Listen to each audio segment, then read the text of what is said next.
everyone, welcome back to True Crime Buzz. I'm your host Brittany, and with me as always is Amber.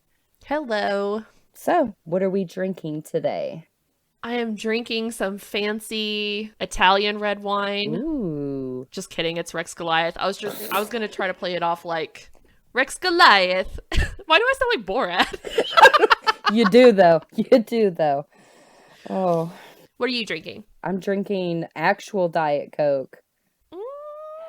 Well, yeah, but I'm kind of mad because all my stores are at the store brand Diet Cokes. So I'm having to pay that extra money. And I drink a lot of Diet Coke, so I don't want to spend that extra money, you know. I hear you. So do you have any personal true crime stories of the week? Yes. I was trying to think of it earlier because I knew we were going to record. And I'm like, it's been a pretty good week. But then I immediately sneezed 20 times in a row. And it reminded me that the true crime is allergy season has hit me like a ton of bricks. I have year-round allergies. I am allergic to everything that blooms in this area that I live in. Which sucks because I live in a beautiful area, but I just have the worst allergies. Yeah. And for some reason this week it has hit me really hard. I have been sneezing and just congested nonstop. I don't doubt it, because if the pollen is as bad there as it is here, it's got to be bad. I was looking at Matt's car earlier and it's just green. My phone screen had pollen on it my car is green. It's gross. All these flowers having sex. It's disgusting. Yeah. I know your true crime story of the week because it's all we've talked about and I feel so bad for you, but tell our listeners what yours is. My true crime story of the week was just the day my son's fish got caught in his castle, like his little aquarium castle, and we had to break the castle to get him out, and he ended up dying, so I had to tell my son that. R.I.P. Flynn. Yeah, R.I.P. Flint. My son's real into rocks, in case anybody wonders why our fish's name was Flint. But then the real true crime story for me was also, we went and found my dream house today. And I've been wanting to look at this house for a couple of days, but I wanted Matt to be able to go. And he had a doctor's appointment today, so he was able to go with us and look at it. And it was everything I dreamed of and more. I love old houses, and I run into a lot of structural issues with that. This one had no structural issues. I was so excited. I told my realtor right before we left, I said, I want this house. This is the one. Like, we don't need to look anymore. Yeah. And I kid you not, in 30 minutes, I went to go share the listing with my brother because I wanted to see what he thought of it. And he's like, I can't find the listing. And I looked and it was pending. I messaged our realtor and she's like, yeah, they accepted an offer on it before we even got there and never even told us. That's so rough. It's so rough, but that's... House hunting is such bullshit. That's how it is It right really now. is. That's how it is. So I just let it roll off my back, but I would be lying if I said I wasn't a little upset about it. But it's okay. I know. I felt so bad for you. It is okay. You're going to find your dream house. Yes. You're going to find something even better. I hope so. And everything will work out. Yes. So I know what we're discussing today because this is a part 2 episode. Oh, yeah. We are diving back into the New York Mafia. And I'm so excited. I'm excited too because as interesting as part 1 was, you know, like the formation of the groups and all the Sicilians coming to America and establishing themselves, I loved it. But part 2 is where it gets real good. Yes, juicy. Oh yeah, it gets juicy, girlfriend. All right, let's dive in. So last we left off, we had the final formation of our 5 main New York Mafia families: Genovese, Gambino, Bonanno, Colombo, and Lucchese. We are going to pick back up in 1959, where it was Vito Genovese's turn to go to prison following a conviction of conspiracy to violate narcotics laws. He was the boss of the Genovese family he's named after.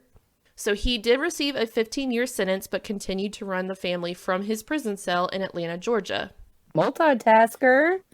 Oh yeah, like they're gonna stop him. Around the same time, a soldier, aka made man of the Genovese family named Joseph Valakai was sent to the same prison as Vito on a narcotics conviction. However, Joseph was labeled an informer. Ooh. And remember, one of the biggest rules of the mafia: do not talk to the feds. Exactly. Snitches get stitches.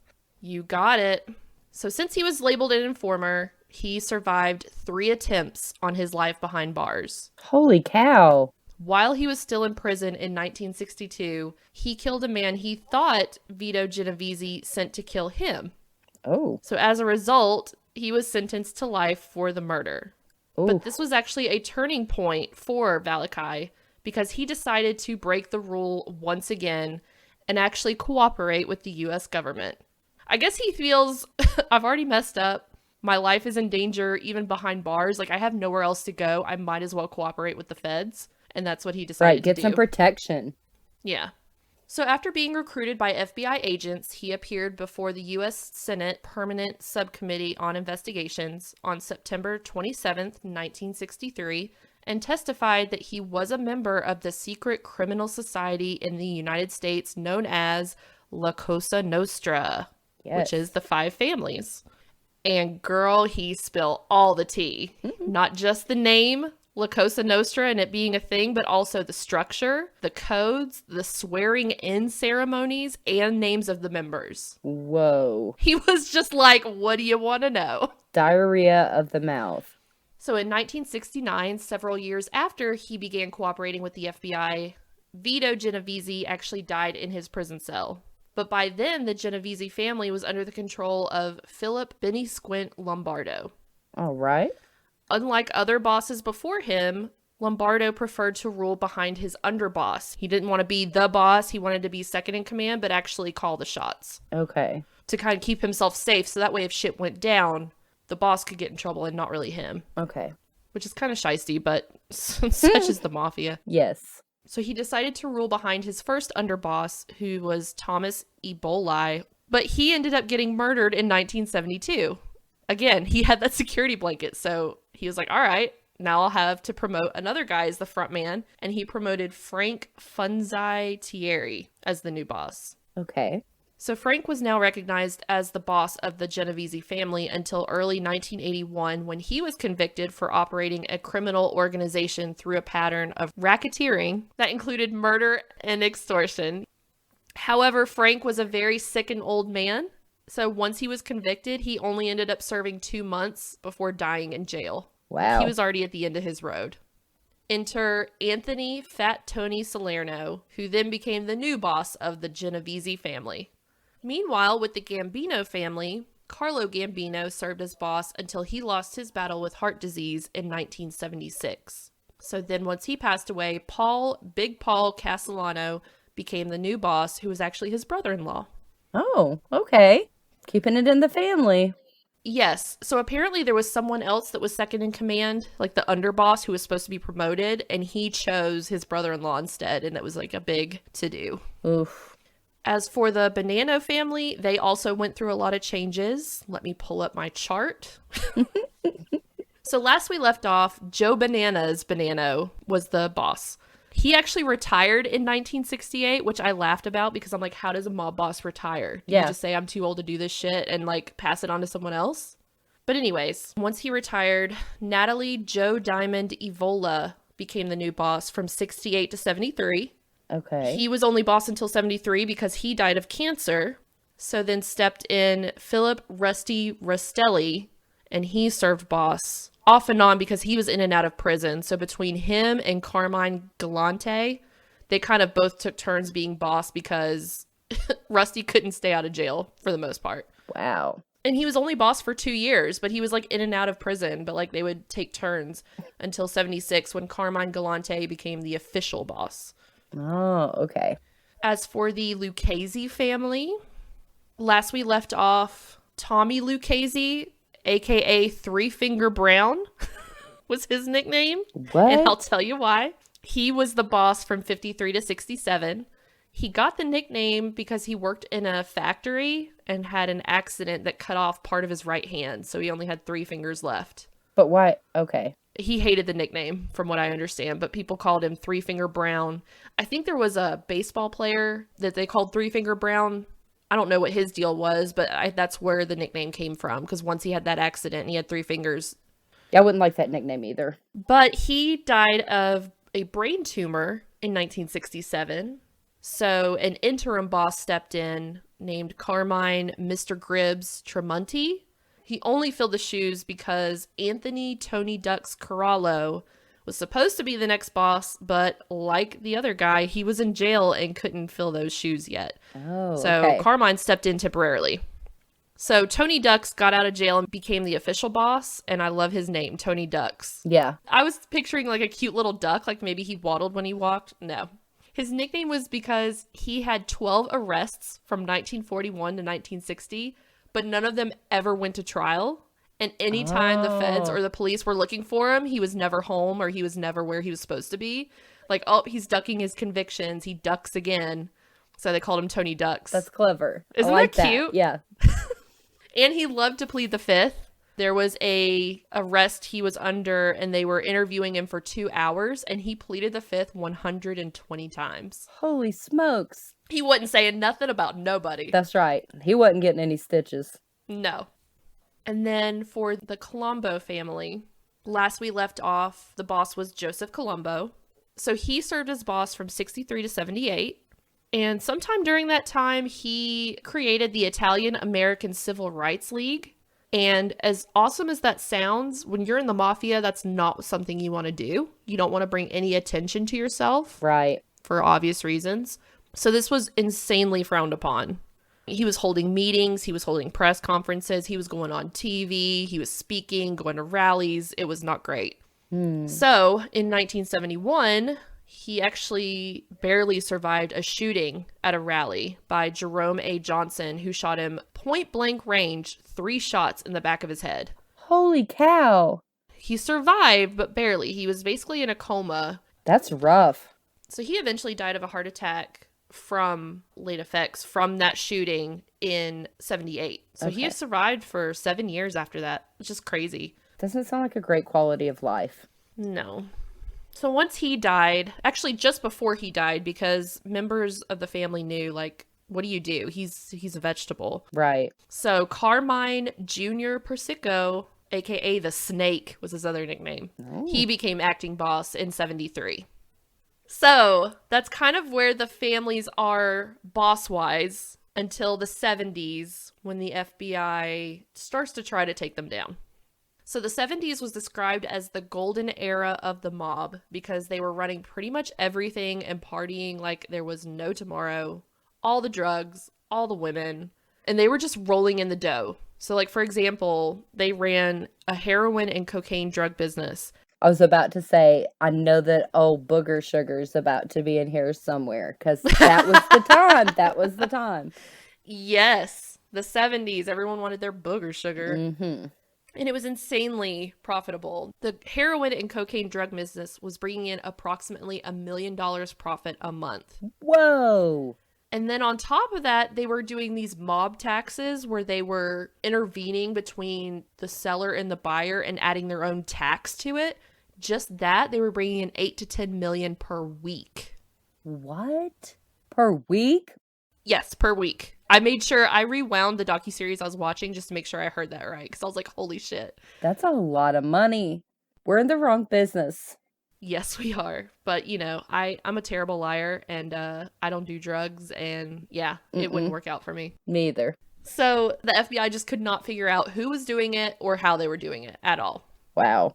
Going back to 1970, though, that is when the RICO federal law came into effect. And I've heard RICO, I don't know how many times in random court cases and stuff, but I never actually knew what it was.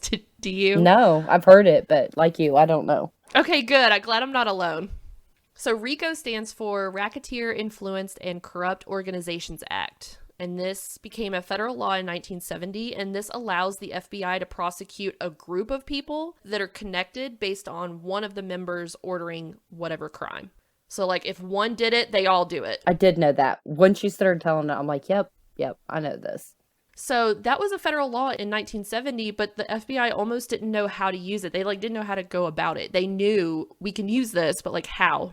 Right. So in July of 1980, the FBI created squads assigned to each of the 5 New York Mafia families. They had a squad just for the Genovese family, a squad just for the Colombo family, using that RICO law to bring them to justice. Okay. This also allows for surveillance and bugging of phone lines to get the evidence that they need.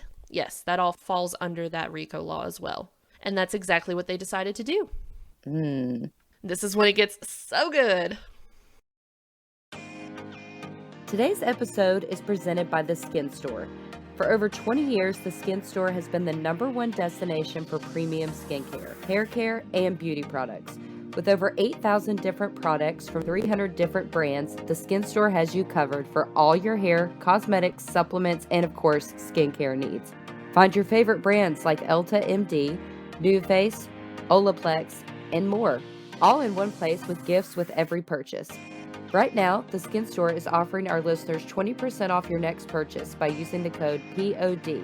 That's code POD for 20% off your next purchase at skinstore.com/pod.list. SkinStore, have the confidence to tackle the day ahead. Exclusions apply.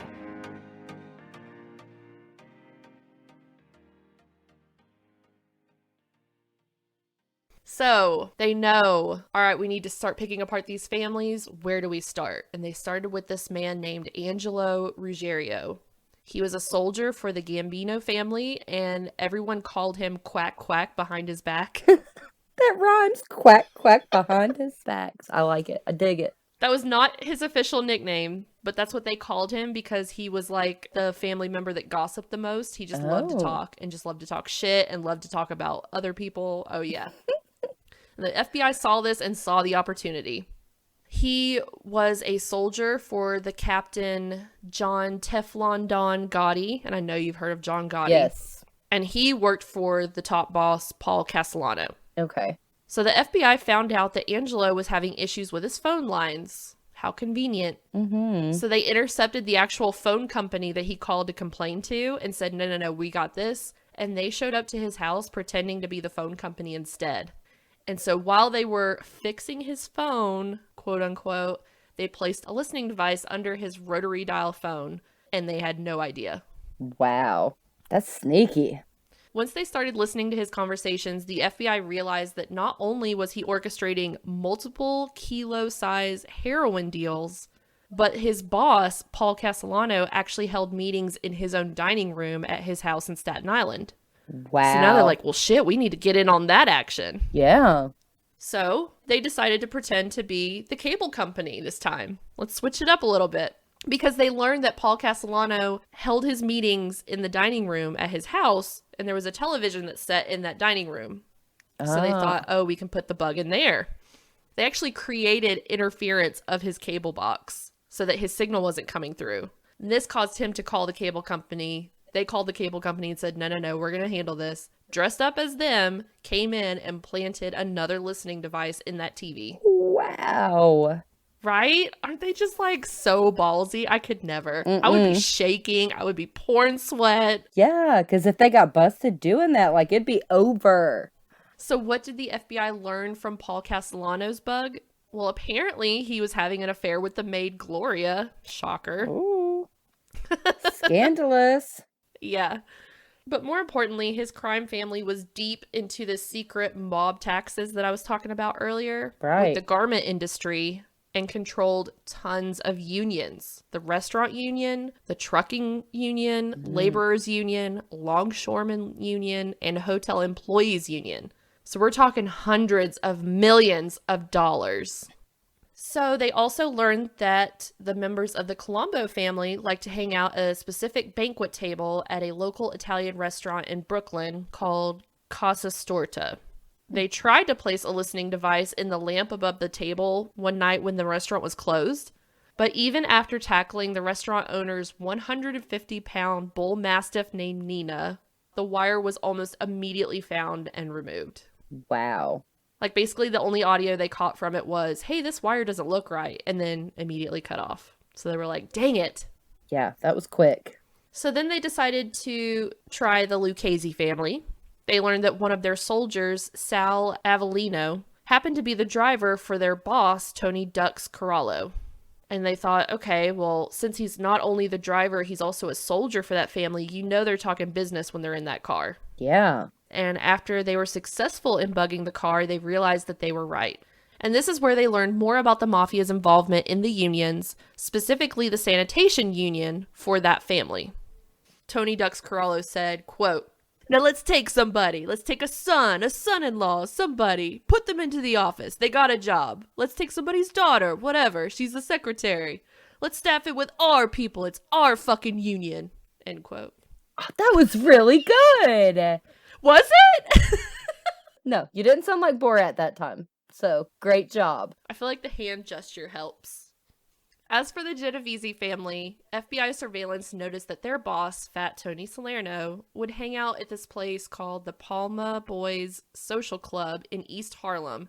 He would show up Monday morning and not leave until Thursday evening, and random people would just come and go from the place. So it was almost like he was setting up shop and people were coming in to meet with him and leaving. It was weird. But what's even weirder is that FBI noticed one of these people coming and going was Tony Ducks Corallo. And that's weird because he's part of the Lucchese family, not the Genovese family. Right. During one of these cross-family meetings between the Genovese family and the much smaller Buffalo family, which I guess was so small that it's not been in my research, Fat Tony Salerno was recorded saying, and I quote, "Tell him it's the commission from New York. Tell him he's dealing with the big boys now." End quote. So you remember the commission from part 1? Right, yeah. The one that Lucky Luciano set up way back in the 1930s. That's like the families coming together as one giant family. Okay. Well, the FBI had no idea that was a thing until this moment. They're like, what's the commission? What is that all about? Why are this member of this family meeting with this member of this family? They thought they were all separate entities and like had their own businesses and just kind of avoided each other. Right.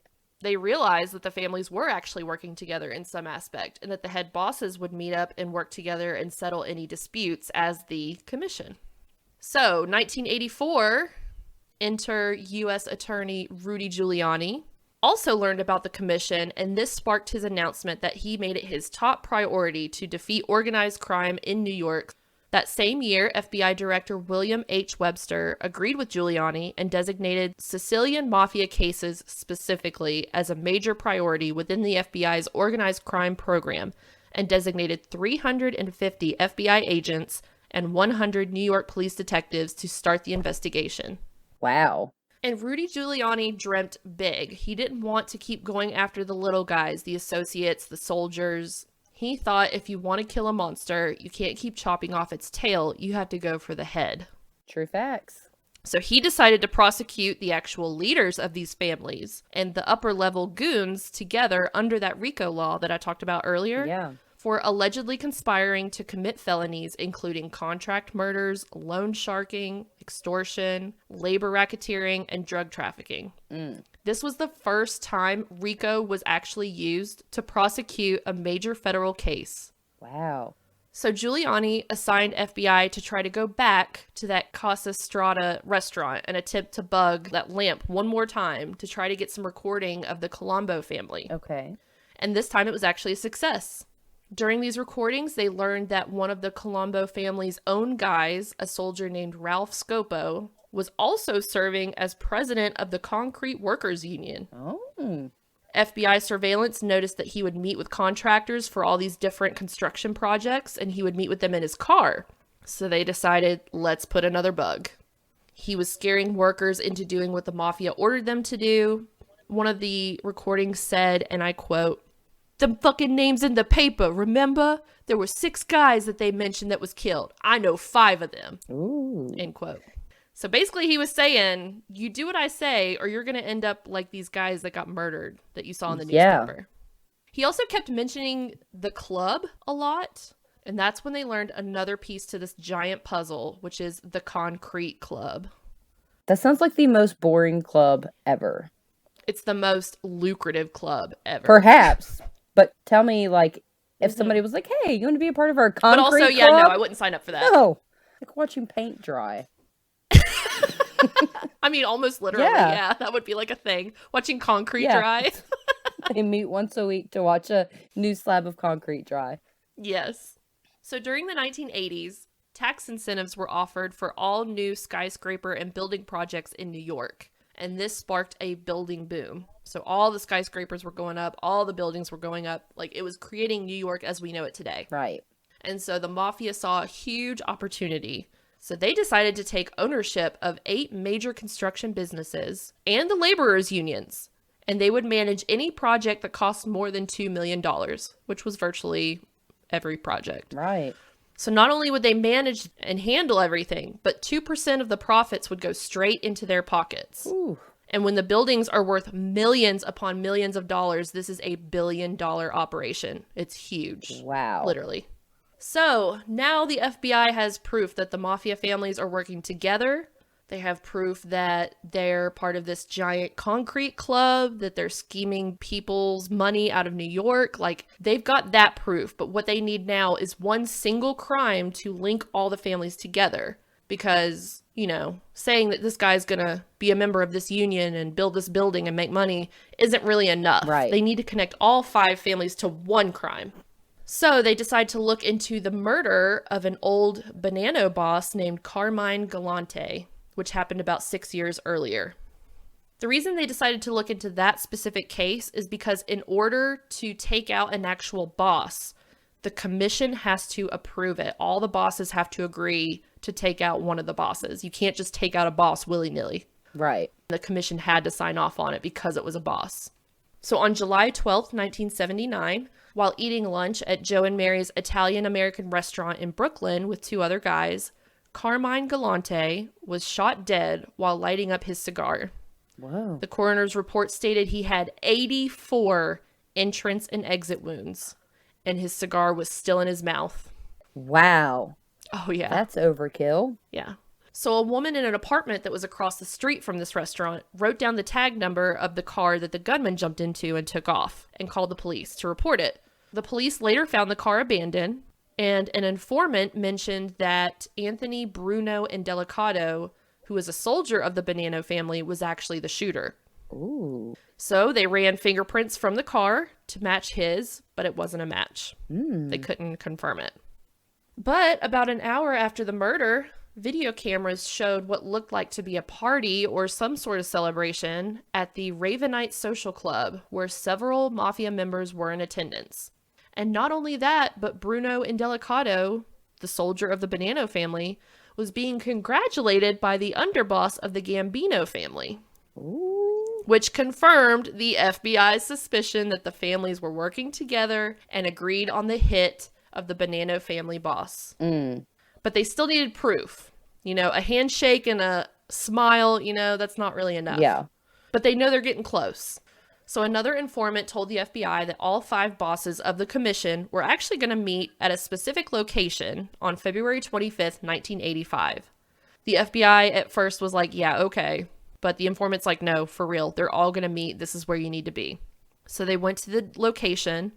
And so the FBI surveillance with camera in hand were able to capture pictures of each boss walking out of the meeting one by one. So here they had it, the proof they needed to tie the murder to the commission to take all the bosses down. So later that evening, that same evening, they went around and arrested 9 mafia members, including bosses Paul Castellano, Fat Tony Salerno, Tony Dux Corallo, and Rusty Rostelli, along with smaller mafia members Aniello Della Croce, Jerry Langella, Tom Mick Santoro, Christy Tick Fernari, and Ralph Scopo, the concrete club guy. Wow. They didn't waste any time. They did not. And in the docuseries I watched, they actually planned on arresting them the next day, but apparently a local news network got word that they were going to arrest them, and they cannot take the chance of anyone finding out they're going to be arrested. They would flee. Of course. So like, well, we're going to do it tonight. Shortly after, they also arrested Carmine Jr. Persico, Stefano Canone, and Bruno Indelicato, the gunman from the boss hit. But the story doesn't end here. There's a mafia twist. Ooh, I love a good twist. Almost immediately, boss Paul Castellano posted bail, which was $2 billion. For a mob boss, it's nothing. Yeah. So he posted bail almost immediately. And later that year, while the trials were going on December 16th, he was shot and murdered while sitting in his limo outside a restaurant in Manhattan. Ooh. Another mob boss down. Yes. So who would have wanted to take out Big Paul Castellano? Well, it turns out the commission trial and all of its audio evidence from all the bugs they planted would reveal something that he did not want to hear. While he was a huge mob boss, Paul Castellano had his limits. He refused to deal anything in the drug business. He called it junk. I want that junk business. He didn't do drugs. And he promised to end anyone in his family that dealt with drugs. He didn't want any part of it. But if you remember from the very beginning of this episode, when I was talking about John Gotti and Angelo Ruggiero, they dealt in the heroin business. Right. And they were in his family. So they decided he's going to hear all of our details about us dealing heroin. Yeah. And he's going to come after us. So he's got to go before he hears it. So they together took him out. Wow. Yikes. Yep. But back to the trial. So Giuliani assigned 3 federal prosecutors who called upon 207 witnesses. That's a lot of witnesses. Yeah, but it's a lot of mafia people, too. This is a huge network. Yeah, but and a lot of I crime. think that's the most witnesses ever called. So, of course, all the defendants pled not guilty. But after 6 days of deliberations, on November 19th, 1986, the jury found everyone guilty as sin on 21 different counts of charges. Wow. Good God, that's a lot of charges.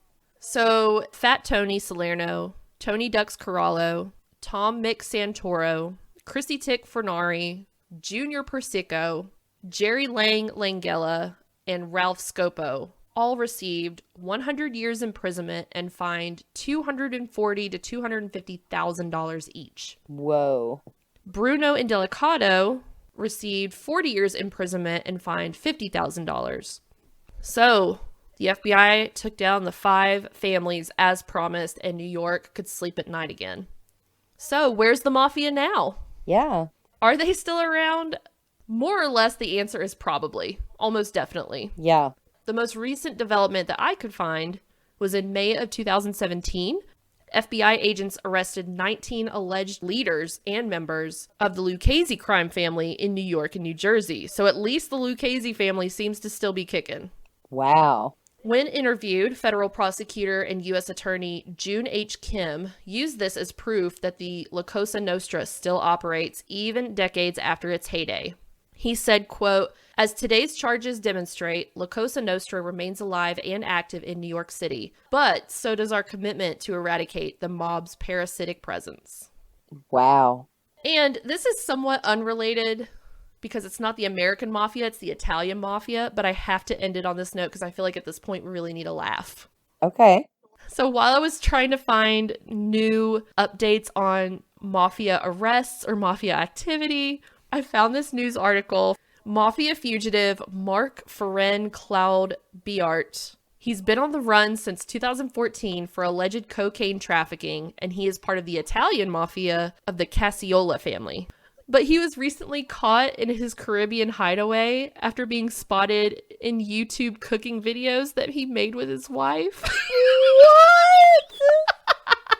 Oh, no. Oh. How dumb are you? No, that was a marital dispute, and she won. He was probably like, no, like, I can't do this. I'm on the run. And she's like, your marriage depends on it. And it was probably like weeks of arguments, and he was finally like, okay, fine, and put on his little apron and did the YouTube show with her. That's what went down. But that's how they caught him. That is They hilarious. recognized his tattoos, and it was undeniably him, and they found him and locked him up. Wow. I guess you could say he was caught red sauce handed. Ooh.